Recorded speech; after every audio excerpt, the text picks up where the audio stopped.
Okay, sorry you can't see my face, but it looks the way it normally does. So I could put the picture up, but it doesn't look so much like that anymore. A couple of years old. I need a new picture. What you need is to talk about history, not, yeah, not why my camera doesn't work. So, but we've already tested. It looks like the screen share works. So we'll look at the stuff here in a sec. I think that I graded everything, unless you turned in stuff this weekend. I don't, I worked Saturday and graded, and then Sunday worked on soccer, yesterday soccer, and a bunch of other meetings. And I'll probably grade again tomorrow. So if you turn something in a little later, I'll grade again tomorrow. I've had a couple of people ask me, like, can I get more points? Like, come on, just relax, just relax. Only the second assignment. But what I would say to you is just do better on the next one. I know you don't want to hear that. Don't forget that if you do the book review, that's 20 extra points. So that gives you the chance to miss maybe 50 points instead of 30. Plus, remember, you don't have to be perfect to get an A. You just have to do book review and not miss more than 30 points, which will actually be about 50 points. Yeah, don't worry about doing that. I think I'm having similar issues too. So it's too early to be worried about your grade unless you haven't turned something in. There's a couple of you that haven't turned anything in yet. I don't know if you're just unaware that we turn in assignments each week, but we turn in assignments each week. So you haven't turned in an assignment, you probably need to go back and do that, because you don't want to be 0 for 20 right now. I mean, you can miss a couple points and be all right, but you don't want to start out 0 for 20. Also, it's an exciting week. Oh, I have a loud bracelet on, sorry. Exciting week, because it's our first quiz. Woo, first quiz. When you start to take the quiz, if you notice that there's a problem, because I'm brilliant with technology, let me know. Send me an email that says, I tried the quiz, but it won't open. You can't try it yet, by the way. Don't be upset. You can see the quiz. Oh, God. Can you open it? I mean, I don't, dang. Oh, brilliant at technology, thank you. Sorry. Yeah, you can see that by the absence of my face. On the quiz, you can only take it once. So don't take it and then go like, dang, I missed 4, and then take it again and go like, haha, I only missed 1. Because I'm gonna give you the grade for the first time you took it. You can't retake the quiz because by then you've already seen the question, okay? And the quiz will be available Wednesday, Thursday, and Friday. And somebody emails like, I can't take it during class. It's like, I'd prefer you didn't take it during class. It's 20 questions, multiple choice. You have an hour. You won't need an hour. No one's ever needed an hour. Although one time somebody took it and they took like 20 hours, but that's because they left it on and they went back and looked at the answers. And then don't do that. No. The idea is you just take the quiz, you answer using your brain. You don't ask, well, maybe you ask grandma who's watching the impeachment, but don't ask people for help. Don't look up the answers, that sort of thing. Just answer. You've got the review list, so look at the review list. That should help, hopefully. So it's Wednesday, Thursday, and Friday. It should open, if I did it right, Wednesday. Oh yeah. Well, and if you have some, I'm sorry, if you have some technical issue with the quiz, hang on a second and I'll explain what to do. But the quiz should be available Wednesday, Thursday, Friday. Wednesday, Thursday, Friday. And it should start Wednesday at 12:01. 12:01. Why can't I, who's making the noise? Oh, crap. Is it me? Surely I'm not making the noise. Oh, there we go. Okay, I'm gonna try to mute them. Okay, all right, now we know. All right, what else was I gonna say about the quiz? There was something else. Oh, if you have a technical issue on the quiz, as soon as you notice you have a technical issue, let me know. There was somebody that like 2.5 months later, after the quiz ended, after the class ended, sent me an email and said, that wasn't my fault. Well, don't tell me 2.5 months later and after you failed the class. You have to tell me the second you notice. 12:01 to Wednesday morning. That's the whole goal, unless I said it wrong. But again, remember, you can only take it once. I don't know if 12:01 Wednesday morning is your time. You go right ahead. I would suggest, just suggesting, that you take it, I'm sorry, I'm looking at the squirrel on the back, you can't tell anyway. Why do I even tell you? You can only take it once. I would suggest you take it after class on Thursday, not immediately after, but sometime after class on Thursday, because during class on Thursday, we'll go over more stuff. You know what I'm saying? But if you already know everything, you're ready to go. You do what you need to do. Okay. All right. So 20 questions, multiple choice. If you have an issue with it, let me know. The reason, because here's the other thing, last semester is like, well, if you only want us to take it once, how come we can submit it twice? In case like you log on and you're starting the quiz and then your internet just goes away. So in case of a technical issue. Now, if you do that every time, I'll know you're probably lying or you have really bad internet. So I have a way for you to submit it more than once because there might be a technical issue, but it just grades your first attempt unless I override it. So my intention is that you just take the quiz once. The reason the second attempt is available in case you have a technical issue. If you have a technical issue, you had better email me and tell me that you had a technical issue. Okay. All right. You guys that like to stay up till 12:01 so you can take quizzes, you go right ahead. And it should be live or available until 11:59. And it'll still be available after that. It'll just tell me you were late. Also, let's see, I can't remember if it was your class or the later afternoon class. I, for some reason, set the due date at noon instead of midnight on one of your questions. So everybody's question was showing up late, and I fixed that.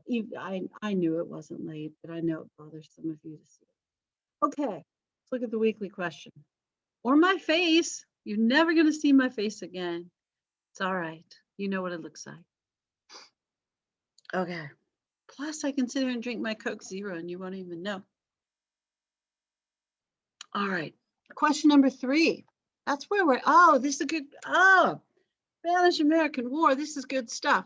What were the causes of, stated purposes for, and eventual results of U.S. entry into the Spanish-American War? We kind of caused it, so, kind of. Be sure to discuss these are the suggestions. Be sure to discuss the USS Maine, Teller and Platt amendments. So those things have to come up in your answer. If they're not in your answer, I'll be frustrated. It's like last week, there's a whole bunch of Gilded Age, Dawes Act, Ghost Dance, Wounded Knee, and some of you left Dawes Act, Ghost Dance, or Wounded Knee out.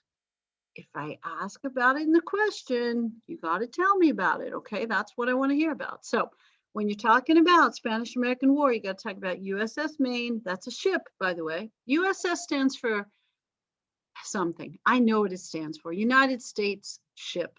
United States ship, because we could, because we're not British. Teller and Platt amendments. And then you've got did the citizens of the new territories prosper, enjoy freedom, accept American rule? That's the whole phoner. We love to talk about how people perceive of freedom. And he talks about that incredibly directly at the end of the chapter. So you're not going to have any trouble with this as long as you look at the chapter. And I think it's right at the end. I think so. Okay. All right. My face is still not there. All right. It's not coming back, is it, until I restart? Let's look at the notes, though. Let's see. Are the notes there? Woo. Okay. We're in good shape here. All right. We started to talk about the Populist Party last time and about angry farmers.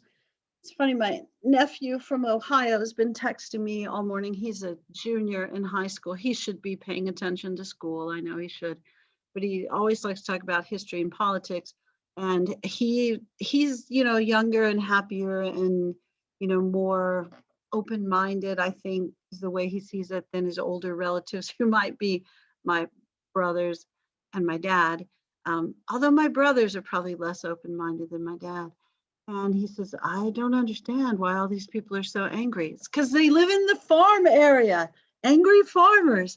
Something about living in a place where you can't see the sun for 3 months and you're just surrounded by crops. It just drives you crazy or something. But we talked about the angry farmers last time a little bit. Southern farmers were angry because they're broke. Midwestern farmers are angry because they're broke, but for different reasons.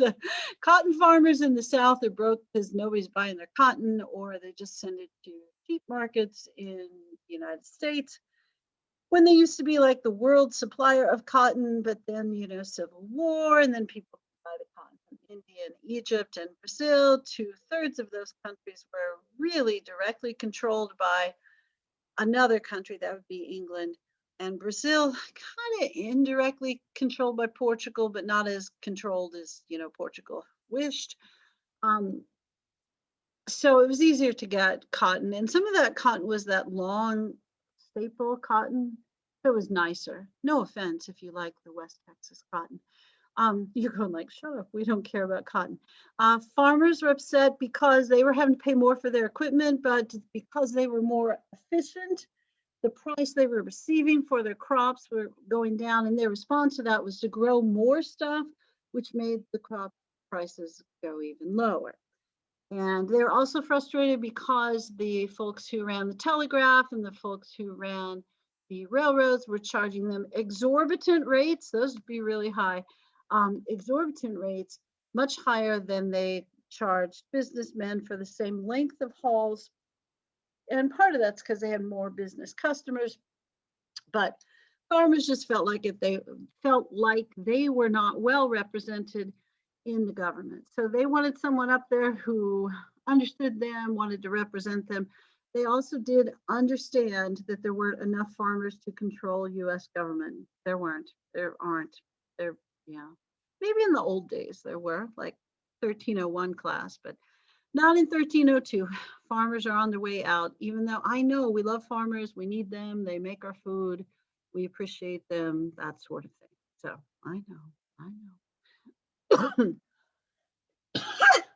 Excuse me. All right. What else do we want? Oh, farmers also, it's depressing to live where farmers live. That's why my brothers are cranky. They live in Ohio, and this time of year, you know what their weather's like? Plus, they haven't seen the sun in about 2 months. It'll be about 4 by the time they see it again. So they're, it's just sad. It's just sad. Plus, in those days, you lived in the actual farm and you weren't near anybody except your family, and maybe the farmer across the way. So you maybe saw one other family, maybe two, except when you'd have a church or something, and then you probably didn't go to church every week because dang, it's a long trip and the weather's terrible and that sort of thing. So, they didn't have much social interaction. It's like the early version of a pandemic without the Zoom meetings. You're going like, yeah, we don't even like the Zoom meetings. I know, it gets old. All right, are you wondering, were the Farmers Populist Party, were they open-minded? Did they have African-American members? Yeah. Yes and no. They did have African-American Farmers Alliances, which had segregated units. So they could be members, but segregated. And the Farmers Alliance was the group that started the Populist Party. Sorry if I did not make that as clear as I should have. I know it looks pretty clear in the notes, and I know it's good in the book. Okay, so the party formed by the Farmers Alliance, People's Party or Populist Party, much more successful state and locally. I know we talked about all this, but I'm just reminding you, don't be distressed. And in 1892, they run some dude, James Weaver, I believe he's from Iowa. I feel confident of it. And the lady that campaigns for him pretty loudly is Mary Ellen. I think it's Mary Ellen Lease. I think it's Lease. It is Lease. And her big slogan, although the Populist Party adopts it, raise less corn and more hell. And that's a great slogan for Iowa because that's a rowdy place filled with corn. And okay, it's not that rowdy, but they do raise a lot of corn there. But the idea was farmers needed to be less compliant because it is kind of, the Midwestern farm nature, I suppose, just to kind of go along, get along, solve your own problems, not expect government to take care of you, that sort of thing. I know some of you are going, but what about farm subsidies? Not back then. Don't be like that, little cynical students. But they favored, they knew that they had to add more support beyond farmers because there just weren't enough farmers. And they decided to add a minimum wage because remember, they didn't have one. Voting rights for women. They thought, that'll get us some votes because women will vote for us.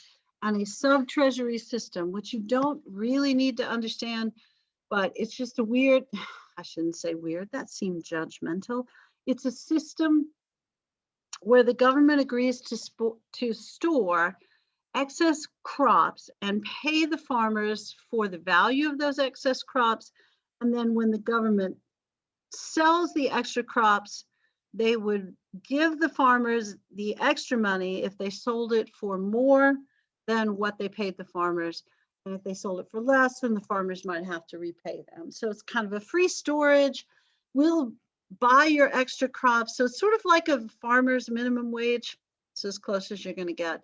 And it's their version of price supports or crop supports, that sort of thing. I'm like, yeah, we don't know about that. Sorry, we'll talk about that later. That comes up later in US history. All right, so they are also wanting the government to have more control over telephone, telegraph, and railroads. Like, what's the other thing? Telephone, telegraph, and railroads. Okay. So in 1892, they run James Weaver, who gets over 1 million votes, and they go like, hey, that was pretty good. And they think next time we will win the presidency. No, they won't. But they do well state and local elections. We've talked about that. And they send some people to Congress in DC as well. So they have some success. And as you can imagine, in farming states. Sorry, pause for Coke Zero. In 1896, their candidate is the same candidate that the Democrats use. They don't use him, but he's the same guy the Democrats nominate, William Jennings Bryan. William Jennings Bryan. He's known as the Nebraska Cyclone. That's Cyclone, not psycho, but cyclone. And you're thinking, what the heck is a cyclone? Because you're not from the Midwest. It's like a whole group of tornadoes. So if you've ever been through one tornado, that's uncool. When they all get together, that's amazing. I say this as a native of Joplin, Missouri, hometown of some important people. Let me think. Langston Hughes, that's pretty good. Pretty close to where George Washington Carver's from, but we're really well known for our tornadoes. We have famous tornadoes, yeah. And it's the gateway to the Ozarks, but I remember one year on my mother's birthday, we had a cyclone. It was also Mother's Day. And my mother was also pretty intense, so I figured it fit her.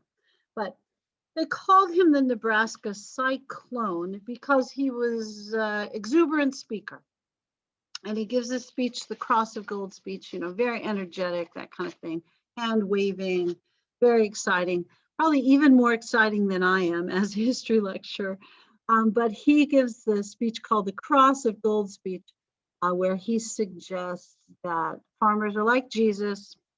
And if you want people to vote for you in those days, suggesting that your potential voters are like Jesus it's a good call. I don't know that it works in the modern era.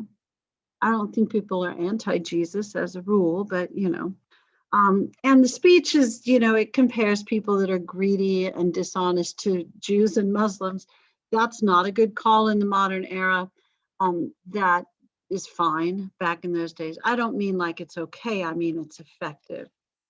I know you're going like, dang, did she just say that? I'm really just saying it was an acceptable prejudice of the time.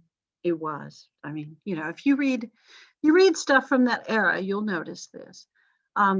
Because the voting population that's Jewish and Muslim is pretty small. And you've already noticed, we just went through that whole section about Native Americans, and you wrote in your answers, which were pretty good, But some of you wrote like, it was clearly xenophobic what the country did to Native Americans. And the question that I pretty consistently asked you was, did people feel that way at the time? And the answer is no, because otherwise we couldn't have done that as a country.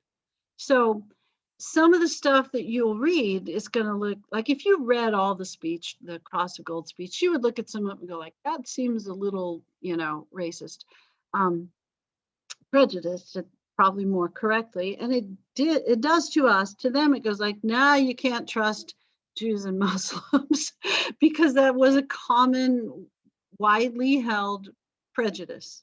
I'm not saying it's good, it was okay. I'm just saying that's kind of how you can tell what people's prejudices were during a time period, is if you go back and read what they say or read the text of speeches or, writings, editorials. If they say stuff that you look at and you go like, that's obviously prejudiced, it is to you. To them, it was acceptable. That's what I'm trying to say. But anyway, back to our subject. William Jennings Bryan, work with the farmers. Farmers work with God to grow our food. Should we crucify them? Should we crucify them upon the cross of gold? And of course, the cross of gold is the gold standard, which business owners favored. And for whatever reason, variety of reasons, the Populist Party thought if you introduced more silver into circulation, that it would cause inflation, which would help them make more money and help level the playing field, because the gold was really all in the hands of wealthy people, which is also where the silver was probably more than they realized. But the government will respond. We'll pass a couple of laws to coin silver. One to purchase silver, Sherman Silver Purchase Act, and then there'll be another Silver Purchase Act a few years later. And only one of those do they actually release the coins into circulation. So, but the idea was for every $1 in gold, you put in $16 of silver, and that would create inflation. And if you're wondering, 16-to-1 ratio, that was the difference in the value. For 1 ounce of silver was, now let me try again. 1 ounce of gold was worth the same as 16 ounces of silver. I have no idea what the ratio would be now. I know they're both a little pricey. That's all I know. That's all I know. Why my jewelry is probably not gold and it might be silver. I don't know. Okay, election 1896. You know that we have presidential elections every 4 years, right? You heard about that. So in 1896, that was the William Jennings Bryan election and the William McKinley election.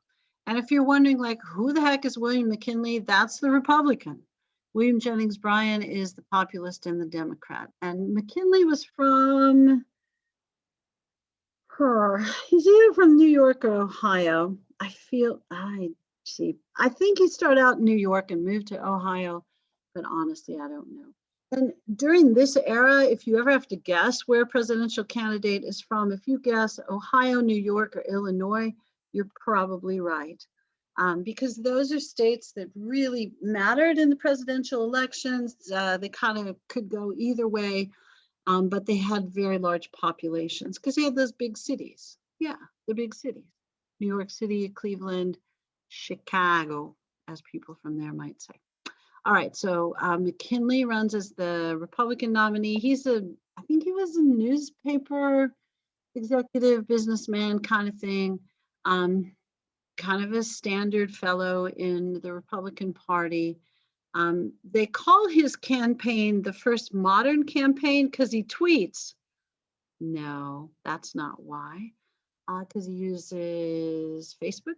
No, because he uses more advertising than travel. That's why. So he raises a whole bunch of money and they spend all the money on advertising and he wins by a lot. And he's funded by wealthy businessmen and he doesn't travel nearly as much as William Jennings Bryan. And Bryan goes around giving what they call stump speeches, where you go give public speeches a lot. So he goes around talking a lot. and visits a whole lot of places. I think the last presidential candidate who really emphasized that in a big way was, you go like, we don't care. I don't care either, I'm going to tell you. Richard Nixon, 1960, he felt like it was important for him to go to every state or territory. State, yes. So he even went to Alaska, where there's like 3 possible electoral votes. In the modern era, people just spend money and visit places that matter electorally. So that's why, we get a lot of visits in Texas. People get a lot of visits in Florida, Illinois, New York, Ohio, some other states too. If you're wondering, like, why do they not go to California? We know California is going to vote for Democrats. So it's just a waste of time, is the thought. All right. But McKinley also doesn't want to travel because his wife has epilepsy. And of course, they don't have a good way to control seizures back then. They're really just a generation out, probably, from thinking you had a demon if you had seizures. So he doesn't want to be too far away from her. And McKinley may not be a stellar president. I don't know. It's completely up to you. But most people think, he's pretty considerate of his wife for the era. We'll talk about that a little later when that comes up. But he runs something called a front porch campaign, so he stays home a lot. He also would give speeches on the back of trains. So sometimes he'd do what they called a whistle stop campaign. So they blow the train whistles when you come into a depot or a stop. And so, every time you went to a stop, there would be a crowd that would gather around the back of the train and he'd give a speech. But he didn't go very far from home. All right, more stuff. Factory workers not impressed by the populist appeals of government control of telephone, telegraph, and railroads and minimum wage. And you would think, my goodness, these folks would want a higher minimum wage. And I think it's kind of interesting. We have a similar issue now. Have you noticed?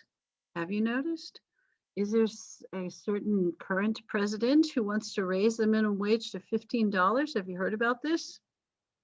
You've heard about this. I know you have.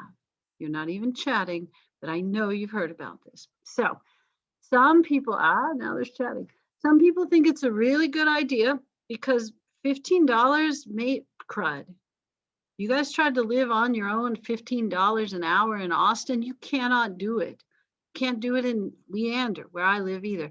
You might be able to do it in Oatmeal or wherever the heck you go out west this way, but you cannot do it in Austin. You gotta have 12 roommates and you all sleep on the floor.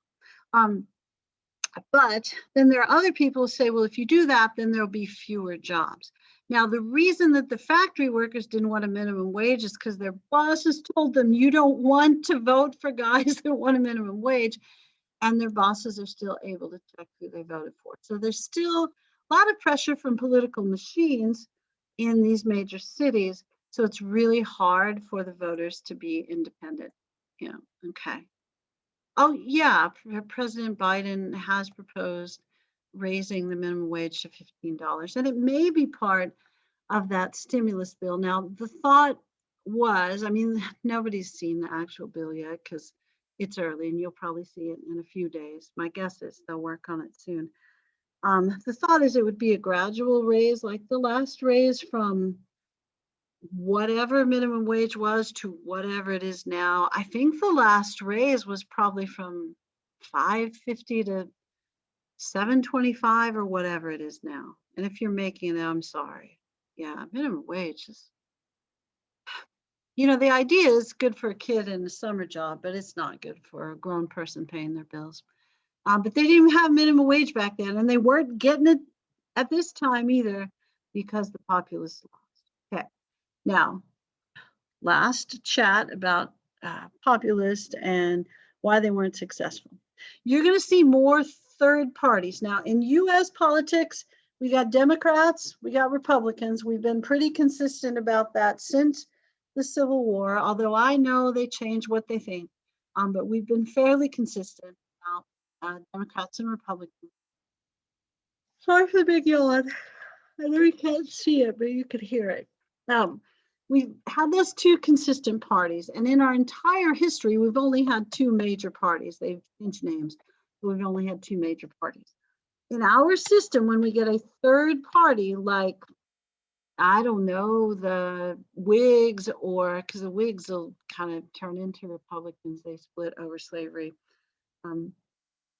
Or I know Federalists were a party for a while, but they sort of turn into Republicans, kind of, sort of. But anyway, our major third parties have been, let's see, Populist Party. We'll have the Socialist Party, which is fairly successful when our economy is real stinky. I know you guys are going like, no, it wasn't. Just wait, it was. Be patient. We had I don't know what Ross Perot's party was, but we had a Ross Perot party that did some stuff. We've got libertarians that are kind of a party. People who are Republicans tend to be a little more libertarian, but they're not conservative. They want the government to stay out of stuff. We'll just go with that. But when in our system, when we have a third party that gains some traction, like the Populists did, what happens is one of the two major parties says, hey, there's like 2 million people that voted for their party last time. And if we'd had those 2 million votes, maybe things would have worked better for us. So we got to look at why they're concerned and see if we want to adopt those issues into our party platform. And the platform, of course, is the list of stuff that you want to fight for when you get elected. So what happens with the Populist Party? It disappears after this because the Democrats took over their issues. Now, even taking over their issues, that combination of populist and Democrat wasn't enough. The Republicans and a lot of cash won this election in 1896. Okay. All right. We're going to keep going. Do you guys have any questions? Anything you want to ask besides where's my face? I don't know where my face is. And I don't have the paranoia tape on there. Paranoia tape. I like that. Okay. Somebody check in with Grandma, see how the impeachment's going. Yeah. In the modern era, the third party just wants to get absorbed and they want their issue to be taken up. You've sort of seen a little success. I forget what the party is that wanted to legalize drugs. I mean, they've had more success than you might have expected. And it's more of a Democrat thing to think that, but also it's a libertarian thing as well. But the libertarians are so much bigger than, I don't care if you use marijuana. That was the libertarian statement. I personally would prefer that you not, but we're not talking about that today. I'm not at your house. I don't know. All right, segregation. All right.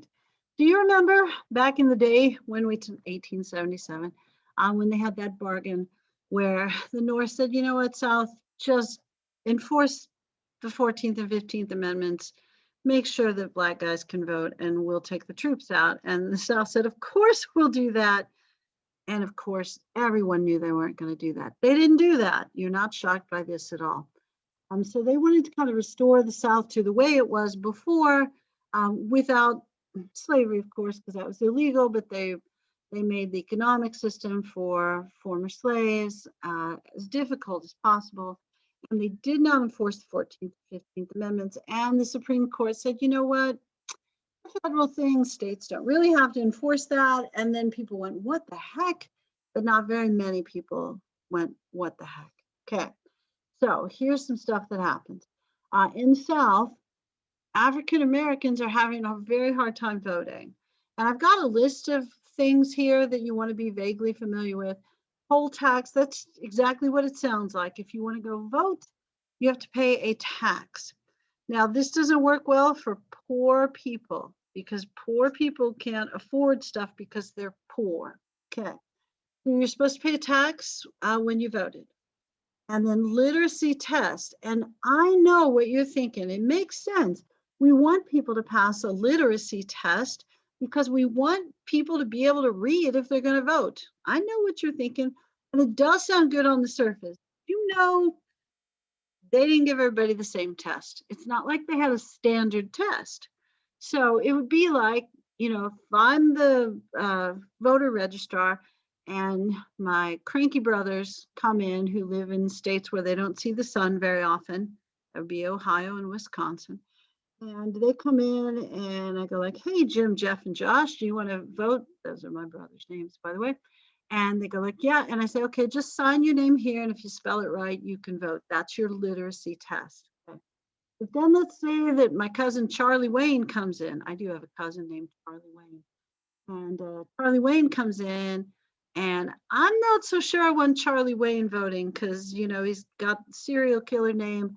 Plus, he doesn't have the best judgment. He really doesn't. He's been in prison more than he's been out. And I worry a little about Charlie Wayne. I hope he's not watching this because he's not. But okay.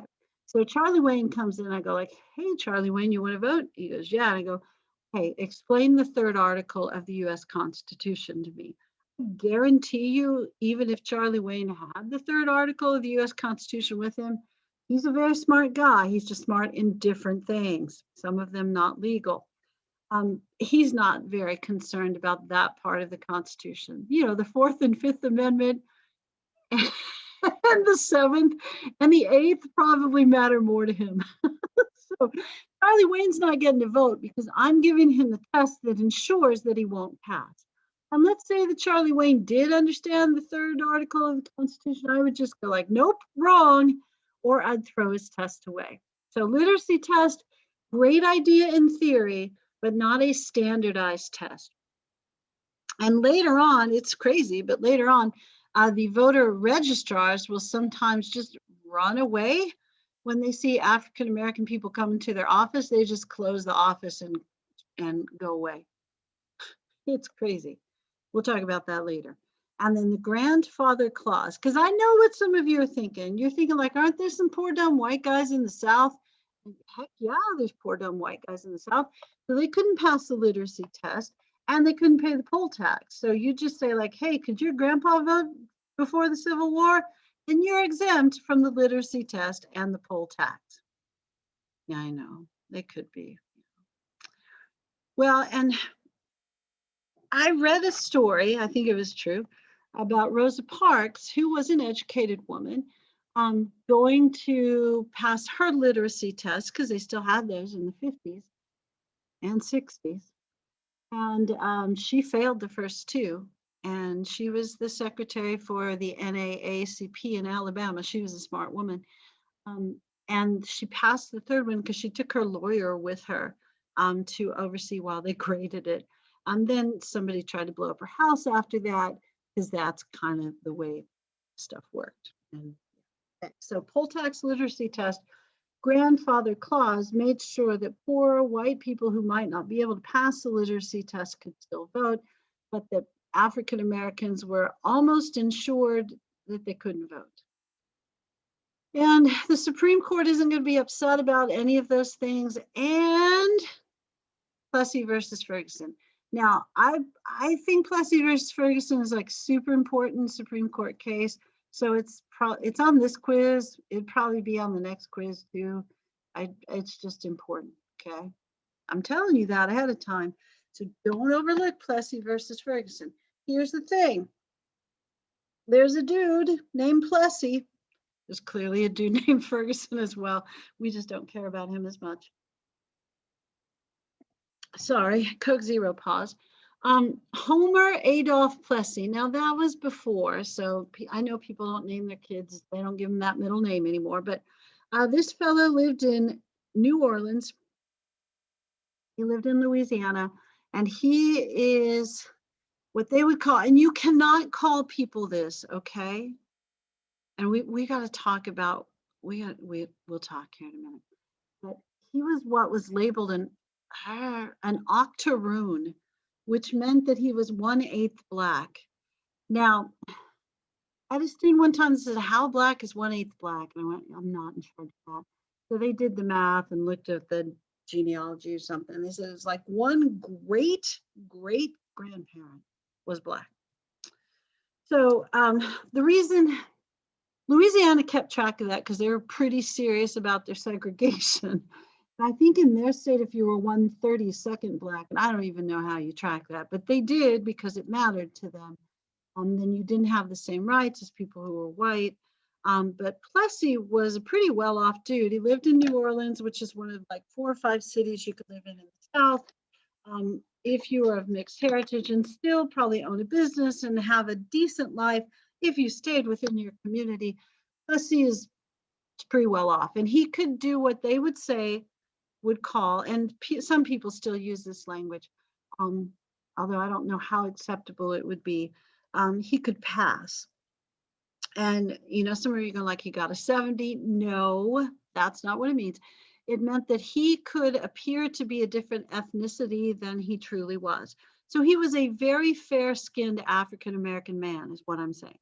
If you didn't know he was white, or excuse me, if you didn't know he was black, he looked white. But because he's prominent in the town, people knew he was a black guy. And if you're wondering, like, why does this matter? Just hang on. So he's riding the train one day, and they got the black car and the white car in the train. Train's different than the bus. I know you're going, of course the train's different than a bus, but in these days, the black car was in the front of the train, right behind the engine, so all the soot and nasty stuff that came from the engine got all over you. And the white car was in the back, so you weren't going to get as dirty, and you wouldn't have to change clothes when you got where you're going and take a shower, probably not in that order. So Plessy's dressed well, he's going somewhere. He goes like, I'm going to sit in the white car. And the people on the train go like, Plessy, we know you're black. You got to sit in the black car. He goes, look, I paid the same. I want to sit in the white car. And they go like, no, we're going to arrest you. He goes, yeah, that's fine. So they arrested him, fined him $100 or something, which would have been a lot of money back then. And he appealed because he said, I paid for the same service. I should get the same service. Now, the idea here was that they would set a precedent that everyone else could follow, that if you paid for the same service, you got the same service. And the Supreme Court, apparently not in the same mood as he was, and they voted, and I can't remember the number, I think it was 7-1, but it was something to 1, because there was one guy, they call him the Great Dissenter, because he dissented to the verdict. But the Supreme Court said, with a whatever to 1 vote, 7-1, I think. And I know, by the way, I know there currently there's 9 people on the Supreme Court, but I think we're between an appointment or something. I'm not exactly sure, but I do know that John Marshall Harlan was the Great Dissenter. But the court ruling said that facilities could be separate as long as they were essentially equal. Now, the cars were equal, the placement of the cars not equal, but they said that was not a sufficient legal issue. So it develops that phrase, separate but equal. And what happens as a result of this case, and don't get mad at Plessy, not his fault, is that rather than ending segregation by precedent, it causes segregation to spread from the South to the North. So this causes an increase in segregation. Oh, I just added 2 zeros. How did I do that? Okay, I know how I did that. So Plessy versus Ferguson is going to be the legal establishment of segregation. So after 1896, you can pretty much segregate anything you want, and you just say Plessy, and they go like, all right, yes, we got to do it. And no one, it's going to be a while before somebody challenges the equal part of separate but equal. That'd be Thurgood Marshall. We'll talk about him later. The reason people talk about the Great Dissenter just a bit, that John Marshall Harlan, is he'd been on the Supreme Court for a really long time. And he was a former slaveholder from Kentucky. But after the Civil War and after the 13th, 14th, and 15th Amendments, he thought those were part of the Constitution and should be enforced. So he says the Constitution does not respect, and by that it means it doesn't recognize differences between race and ethnicity. So neither should we in public facilities. And he says something like the decision by this court today will historically be seen as bad as the Dred Scott decision. And he's right about this. So this Plessy versus Ferguson thing, really important because it establishes, it's the legal foundation for segregation.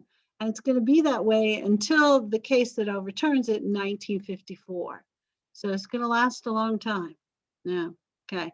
And new political leaders in the South, the book talks about this a bit, are called redeemers, supposed to restore the culture and economy of the South. They still do single crop agriculture. They don't attract significant industry. There are a few exceptions. Really, Atlanta, you'll start to see a little bit of industry there. And of course, port cities have a different sort of industry, but they're still pretty reliant on agriculture.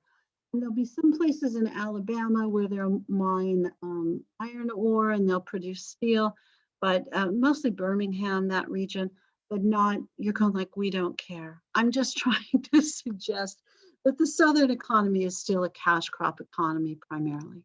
I'll stop telling you where they make stuff in the South, but primarily it's agriculture, and they stick with cotton for a long time until boll weevils go crazy and eat all the cotton. One institution that does grow in the South, and some of you have talked about this already in your answers, is prisons, and that grows in the middle of the country as well. It grows everywhere. And this use of convict labor to build government and private projects, that's a thing all over the country. And then when we move away from that, it's around the civil rights movement. And if you follow this kind of stuff, in some ways, maybe it's not exactly that we've moved back to prison labor, although in some rural areas, you probably see it more often. It's more that we've moved to private prisons where companies run prisons and they make profit from it. So the prison industry in the modern era and institution in that era have always had these issues of corruption. Yeah, and I don't know if that's why the guys in St. Louis were mad. I don't know. I didn't watch enough about that. I was too busy yesterday, so sorry. All right. Yeah, there were some guys who had a protest riot within prison. And I've read that there's some, difficult issues in that prison, but I haven't read very specifically about it. And it's, somebody should look into it. However, burning down the prison and beating up the guards, yeah, I know it's not ideal. All right, it's tricky stuff. But the prison thing, historically has been an issue, and our country isn't we don't have the largest prison system in the world, but we're, it's pretty big.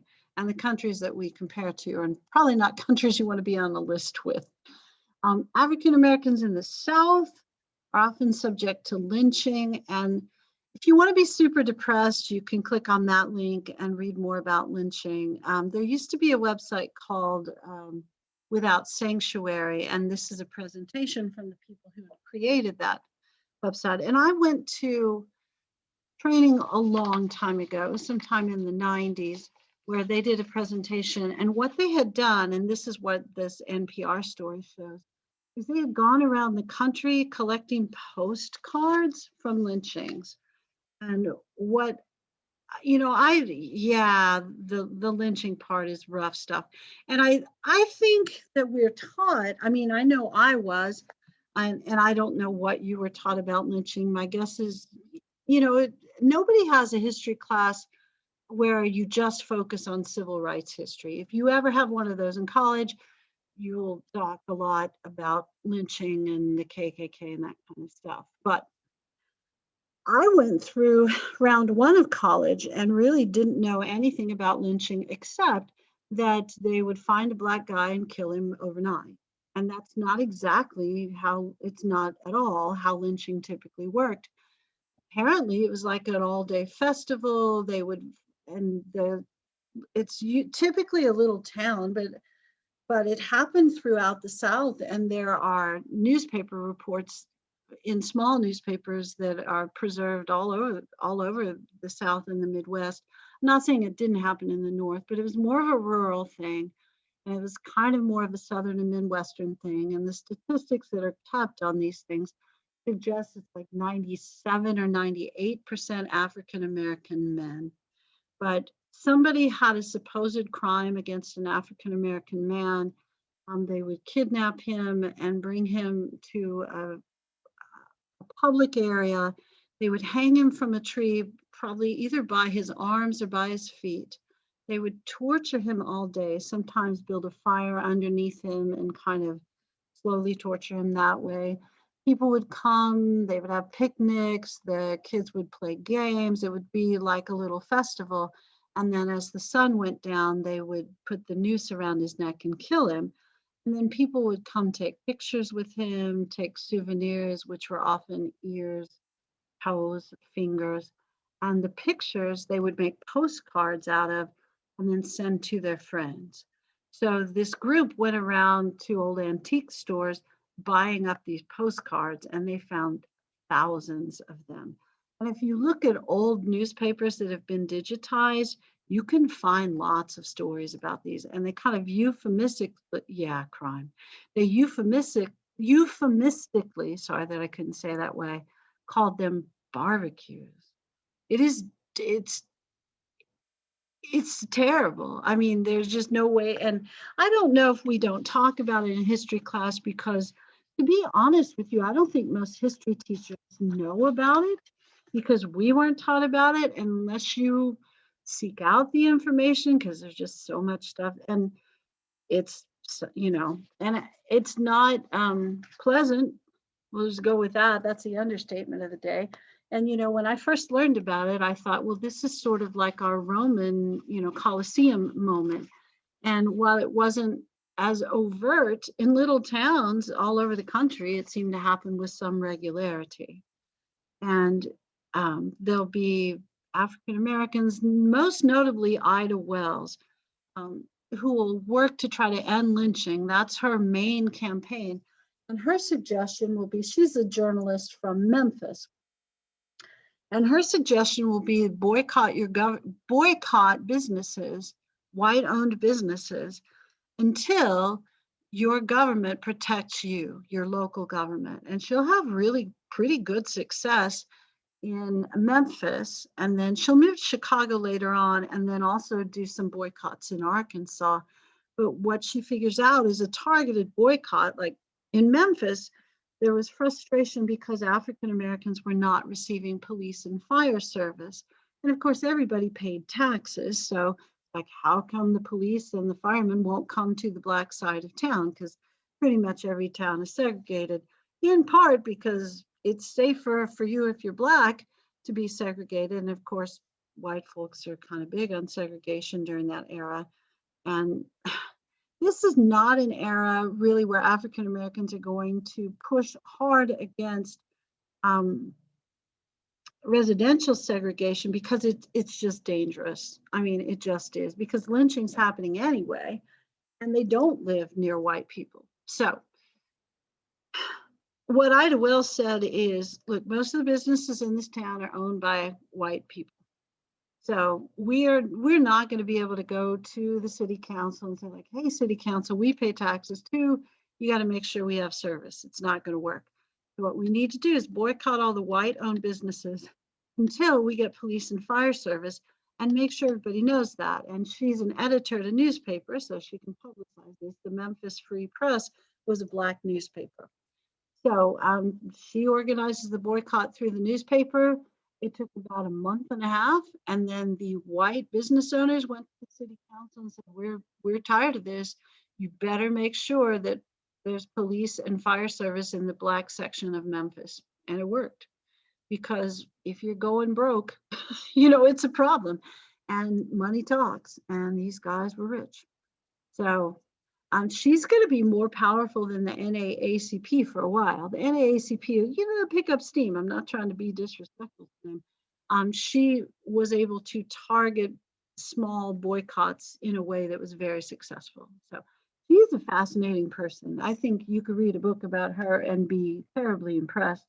Ida Wells. Let me write her name in the chat. She's in your textbook as well. And I think I might have put her on your list of stuff for the quiz. Yeah, and she gets married later. So she's sometimes Ida Wells Barnett. Okay, but she's an interesting person.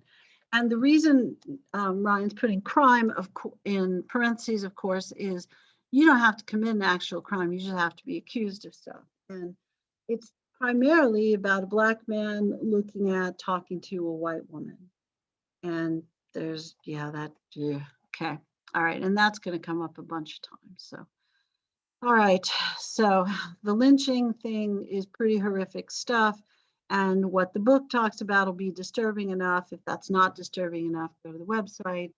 But yeah, and you could read a book about it, but crud, in the middle of a pandemic, I don't know if you want to read something that depressing. But I also know it's history. I mean, it's history. So, and history is disturbing sometimes. So, all right, more stuff. I'm sorry, I'm scrolling down just to kind of see where we're headed. Yeah, Spanish American War. So we really won't get to that till next time. So that's another reason I'd hold off on the quiz, I think. All right, a bunch of new people are coming to the United States. During this era, it's probably the largest percentage of new immigrants we've ever had. About 30 million new folks coming to the United States between about 1880 to about 1910. So after the Civil War, before World War. And you know, of course, that people don't like to travel during wars because it's dangerous. And nobody's coming to a country in the middle of a civil war. I don't want to say nobody, but it does slow down your immigration. So after the Civil War and before the World War, there's a lot of turmoil in Central and Eastern Europe. So a lot of people are coming over. There's pogroms, Pogroms, is like these what's the right way to say what a pogrom is? It's a planned attack against certain, or an acceptable attack against certain people. This is primarily against Jews in Central and Eastern Europe. So there'll be lots of Jewish immigrants, also Eastern and Russian Orthodox folks, Catholic folks, because they're having less economic and political power in certain places. Also, there's some stuff going on in Germany during this time period, which isn't going to be good for anyone in the world in the next century. But Germany is moving from a collection of city-states to a more unified country. So some of the people who are losing power and influence are getting out while they can and while they still have their money. So there are going to be a handful of folks coming over with money. And a lot of those are the folks that immigrate to Texas because they come and buy farmland and ranches and stuff. But there's a whole lot of Central and Eastern European folks that are just getting out because their countries are unstable. There's some sort of religious or ethnic minority that's getting harassed. They just get the heck out. Now, with the exception of people who come with money, because we always we like immigrants with money. The folks who come over are most likely, the vast majority, to not speak English, to not be Protestant Christians, and to not have formal education. So it's going to be a whole bunch of folks that become factory workers in northeastern cities who are going to further bring down the minimum wage. They are not going to be popular with the people they live near. On the West Coast, lots and lots of Japanese and Chinese immigrants during this era, kind of Civil War and a little later, to work on the railroads and the mining industries. And some folks from primarily Japan will come over with some money and buy farms. That's going to create an issue as we get closer to the Great Depression. But the segregation that you see in California and Oregon, that's probably strongest. And I know like Southwest California is going to be white and Mexican American or Mexican, but white and Asian segregation is pretty brutal in California and Oregon. I know Washington as well, but not as many people lived there during that era. And people are cool with the Asian immigrants as long as they're working on the railroad and they're not taking wealth away, farmland, businesses away from white citizens in that area. But once the railroads are built, people really would like the Asian folks to go back to their countries, and they don't. So we are going to pass laws to make sure that we don't have much more Chinese immigration, and then there'll be agreements to make sure that Japanese immigration is limited. We'll talk more about that when that happens, because that happens in 1907. But there'll be a lot of laws to make sure that Asians also are less and less able to own land or businesses as we get in, closer to 1900. And this Chinese Exclusion Act, which does exactly what it sounds like, it says no more Chinese immigrants. The exception is if your relatives are already here. And Chinese immigrants, not families, it's primarily dudes. There are some women who come over, but that's a different thing. This probably may not be the right class to talk about that in. But these are primarily men who come over and send money back to their country.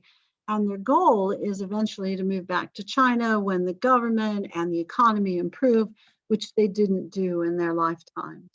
So these guys will end up bringing over lots of women because they got to marry somebody, and they're not going to, as a rule, I'm not, for a variety of reasons, not marrying women from the United States. So, but Chinese Exclusion Act, we keep extending that. I think we stop extending that. We renew it every 20 years until about sometime in the 1960s, I think. We're pretty serious about excluding the Chinese. Gentlemen's agreement, we'll talk about that later, but that really has to do with school segregation. It's really an odd thing. But that happens when Teddy Roosevelt's president, is why we're holding off on that until later. All right, women's groups during this time period. I know you were upset with them for being racist before about the 15th Amendment. They kind of repent of that during this time period. And the women's groups, which are, I always forget, did I list them here yet? National Women's Suffrage Movement and the American Woman Suffrage Movement end up merging to form the National American Woman Suffrage Movement, and they repudiate their stance, the racist stance on the 15th Amendment, and now they just say, nope, 15th Amendment's great, now it's time to get women voting. So they're going to unify on that, and you'll see progress on that, in part because they unify for other reasons as well. But it's, good for the cause. And labor is also going to begin to push for rights. We've already talked about how labor union movements don't go well during this era. And I know that we talked about this in the last chapter as well. I'm really sure there's questions about Knights of Labor on the quiz, so make sure you review who they are. They're the main labor union during that era. They're super inclusive, but they get blamed for Haymarket Square, so that ends up, causing them a lot of trouble. And we talked about that. Haymarket Square affair, I think is what your book calls it. And we talked about that before. The AFL starts to develop during this time period, American Federation of Labor.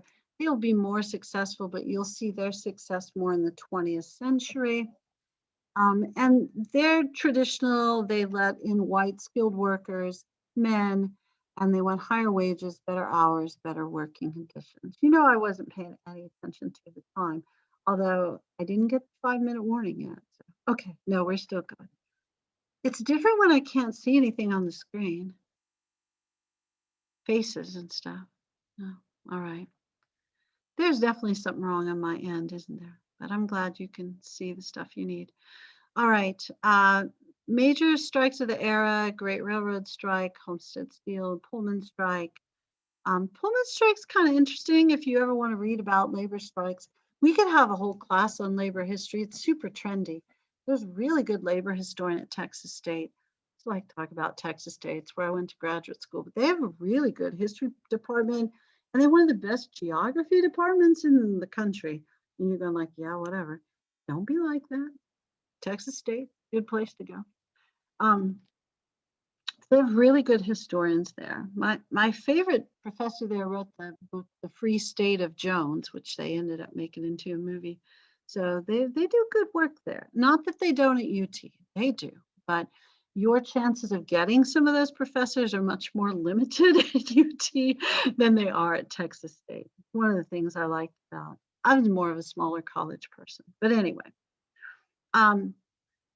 Great Railroad Strike, Homestead Steel, Pullman Strike, all of these end. This is important. You got to this part really matters.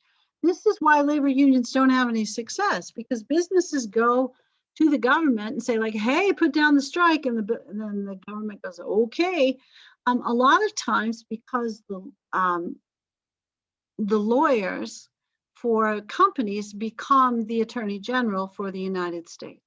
It's almost always a railroad company lawyer who becomes the attorney general. So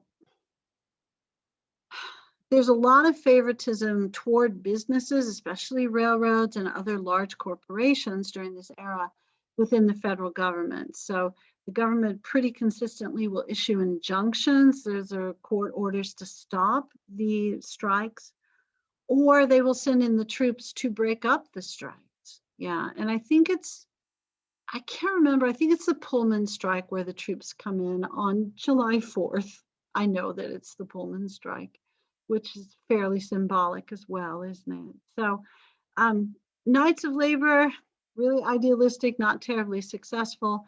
And the other highlighted part is probably why they're not very successful, because not only can you hire the private armies, you can also just ask the government to send in the real army or National Guard to break up the strikes, which the government is very willing to do.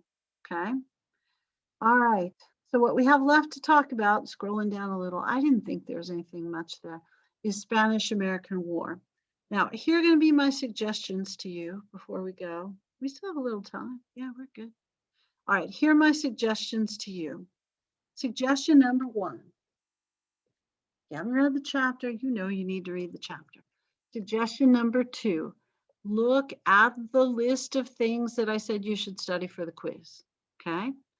And if I were you, I'd make notes from that or highlight stuff in your notes from that. I don't know how you go about that sort of thing, but do whatever makes sense to you. I always had students who would make, people like note cards. Probably about 10 years ago, I had a whole bunch of note card students. I know some of you guys do what is the online note card thing that people do? I can't even remember what it's called. Quizlet, thank you. Yeah, I hate it when I'm old, which is all the time. Yeah, the Quizlet thing, some people would make those. And you guys, you can chat with each other if there's a way you guys want to make a group thing to study, that kind of thing.